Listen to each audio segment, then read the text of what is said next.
Subscribe Tech Theory Concept and press the bell button for upcoming videos. Welcome to our channel Tech Theory Concept. Constructor in C++ में आज हम copy constructor के बारे में पढ़ेंगे। इसके पहले के वीडियो में हमने कंस्ट्रक्टर क्या होता है और डिफ़ॉल्ट कंस्ट्रक्टर और पैरामीटराइज्ड कंस्ट्रक्टर के बारे में हम डिस्कस कर चुके हैं। आज हम कॉपी कंस्ट्रक्टर देखेंगे।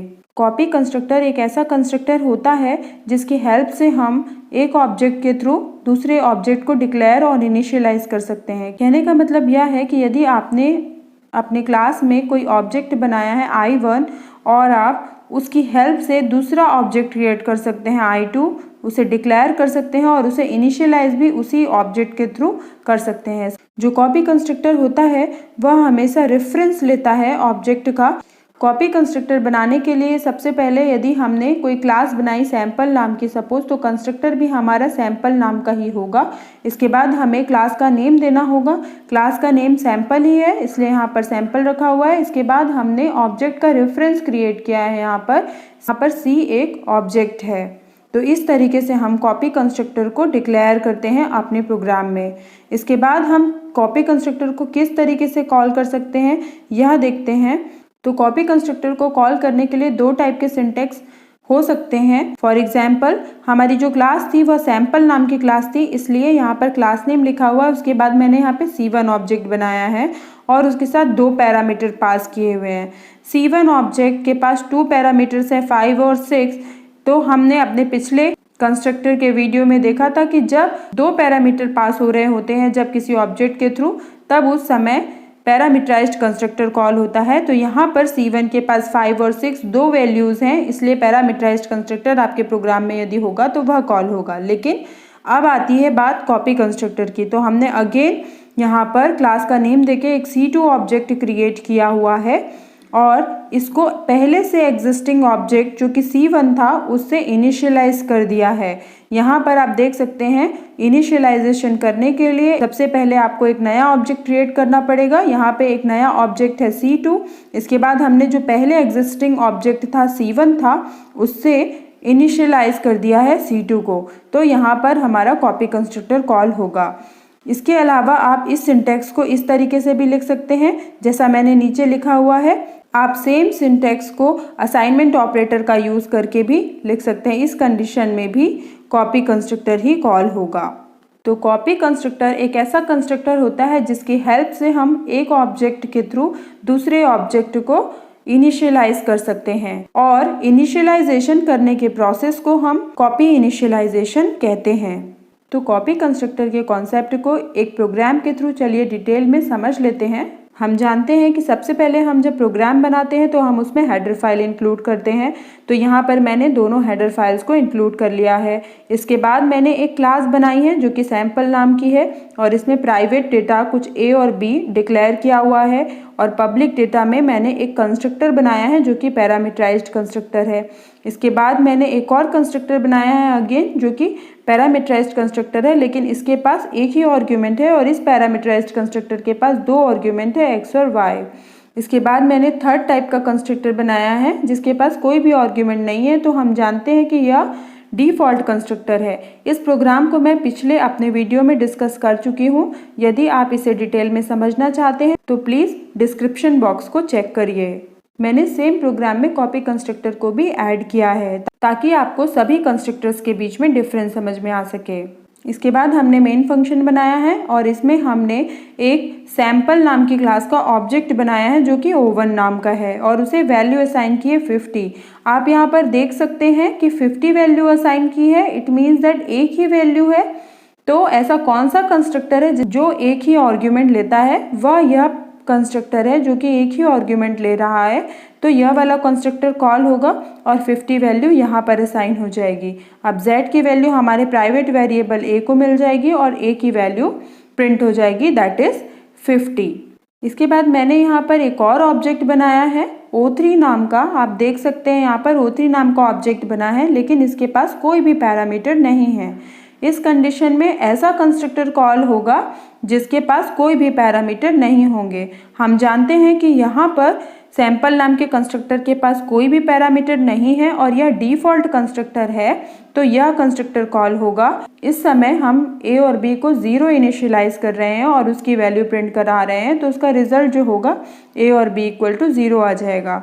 इसके बाद एक और ऑब्जेक्ट बना हुआ है O4 नाम का, जिसके पास 2 वैल्यूज़ हैं 4 और 5। तो आप थोड़ा देर सोचिए कि कौन सा कंस्ट्रक्टर कॉल होगा। तो हाँ, यह वाला कंस्ट्रक्टर कॉल होगा क्योंकि इसके पास भी 2 पैरामीटर्स हैं x और y जो कि इंटीजर टाइप के हैं। यहाँ पर भी हम इंटीजर वैल्यू पास कर रहे हैं और 2 वैल्यूज़ पास कर रहे हैं, तो पैरामीटराइज्ड कंस्ट्रक्टर कॉल होगा जिसके पास 2 वैल्यूज़ हैं। जैसे ही यह कंस्ट्रक्टर कॉल होगा, x की जो वैल्यू होगी वह 4 हो जाएगी और y की जो वैल्यू होगी वह 5 हो जाएगी। इसके बाद x अपनी वैल्यू प्राइवेट वेरिएबल a को असाइन कर देगा और y अपनी वैल्यू प्राइवेट वेरिएबल b को असाइन कर देगा और a और b की वैल्यू 4 और 5 हो जाएगी और वह यहाँ पर प्रिंट हो जाएगी। तो इस तरीके से हमारा पैरामीटराइज्ड कंस्ट्रक्टर और डिफ़ॉल्ट कंस्ट्रक्टर काम करता है। लेकिन यह एक स्टेटमेंट है जहाँ पर हमने एक और O5 नाम का ऑब्जेक्ट क्रिएट किया है और इसमें O4 ऑब्जेक्ट को एज अ आर्ग्यूमेंट पास किया है। तो इस कंडीशन में कौन सा कंस्ट्रक्टर कॉल होगा, तो आप सोच सकते हैं कि यहाँ पर एक ही वैल्यू है O4, तो हमारा यह कंस्ट्रक्टर कॉल होगा जिसके पास एक आर्ग्यूमेंट है। लेकिन ऐसा नहीं है, यह कंस्ट्रक्टर नहीं कॉल होगा क्योंकि O4 जो ऑब्जेक्ट है वह किस टाइप का ऑब्जेक्ट है, वह सैंपल टाइप का ऑब्जेक्ट है। लेकिन यह जो पैरामीटर है यह किस टाइप का पैरामीटर है, इंटीजर टाइप का पैरामीटर है, तो यह कंस्ट्रक्टर कॉल नहीं हो सकता। अब आप ये भी सोच सकते हैं कि O4 के पास 2 पैरामीटर्स हैं 4 और 5, तो यहाँ पर यह कंस्ट्रक्टर कॉल होगा पैरामीटराइज्ड कंस्ट्रक्टर जिसके पास 2 पैरामीटर होंगे। लेकिन यह भी नहीं कॉल होगा अगेन क्योंकि इनके पास इंटीजर टाइप के पैरामीटर है, लेकिन O4 जो है वह एक सैंपल टाइप का ऑब्जेक्ट है। और डिफ़ॉल्ट कंस्ट्रक्टर तो कॉल होगा ही नहीं क्योंकि डिफ़ॉल्ट कंस्ट्रक्टर तब कॉल होता है जब कोई भी पैरामीटर्स नहीं होते हैं ऑब्जेक्ट के पास। लेकिन यहाँ पर ऑब्जेक्ट बना है तो कंस्ट्रक्टर तो कॉल होगा ही, क्योंकि मैंने आपको पहले ही अपनी क्लास में बताया था कि यदि ऑब्जेक्ट बनेगा तो कंस्ट्रक्टर जरूर कॉल होगा वहाँ पर। तो यहाँ पर अब बात आती है कि इन तीनों कंस्ट्रक्टर में से कोई भी कंस्ट्रक्टर कॉल नहीं हो रहा है, तो कौन सा ऐसा कंस्ट्रक्टर है जो कॉल होगा? यह वह कंस्ट्रक्टर कॉल होगा जो कि कंपाइलर बनाएगा। यहाँ पर मैंने एक ऑब्जेक्ट बनाया है O5 और मैं इसे यहाँ पर डिक्लेयर कर रही हूँ प्लस सेम टाइम में इनिशियलाइज कर रही हूँ थ्रू द ऑब्जेक्ट O4।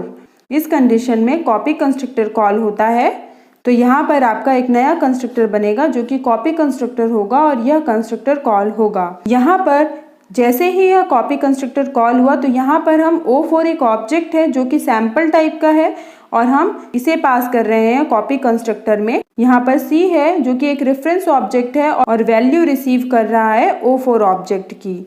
तो यहाँ पर O4 चूंकि सैंपल टाइप का है इसलिए जो वैल्यू यहाँ पर C को रिसीव होगी वह भी सैंपल टाइप की होगी, इसलिए हमने यहाँ पर कॉपी कंस्ट्रक्टर में सैंपल लिखा है। इसके बाद ऑब्जेक्ट के थ्रू डॉट ऑपरेटर का यूज करके हम A को वैल्यू असाइन कर रहे हैं और B को वैल्यू असाइन कर रहे हैं। A और B दोनों ही प्राइवेट वेरिएबल है, हम देख सकते हैं।